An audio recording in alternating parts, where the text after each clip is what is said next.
ಭಾರತ ಮತ್ತು ಇಂಗ್ಲೆಂಡ್ ನಡುವಿನ 5 ಟಿ20 ಪಂದ್ಯಗಳ ಸರಣಿಯ ಮೂರನೇ ಪಂದ್ಯ ಇಂದು ರಾತ್ರಿ ನಾಟಿಂಗ್ಹ್ಯಾಮ್ನಲ್ಲಿ ನಡೆಯಲಿದೆ.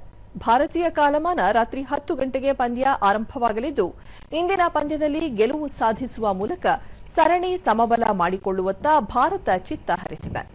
5 ಪಂದ್ಯಗಳ ಸರಣಿಯ ಮೊದಲ ಪಂದ್ಯ ಮಳೆಯಿಂದಾಗಿ ರದ್ದುಗೊಂಡಿತ್ತು.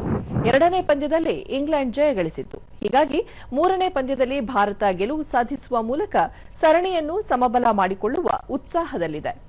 ನಾಯಕ ಶ್ರೇಯಸ್ ಅಯ್ಯರ್ ನೇತೃತ್ವದ ಭಾರತ ಪಡೆಗೆ ಇಂದಿನ ಪಂದ್ಯ ಮಹತ್ವದ್ದಾಗಿದೆ. ಮತ್ತೊಂದೆಡೆ ಹ್ಯಾರಿ ಬ್ರೂಕ್ ನೇತೃತ್ವದ ಇಂಗ್ಲೆಂಡ್ ತಂಡ ಇಂದಿನ ಪಂದ್ಯದಲ್ಲಿ ಗೆಲುವು ಸಾಧಿಸಿ ಸರಣಿ ಮುನ್ನಡೆ ಅಂತರವನ್ನು ಹೆಚ್ಚಿಸಿಕೊಳ್ಳುವ ಆಶಯ ಹೊಂದಿದೆ.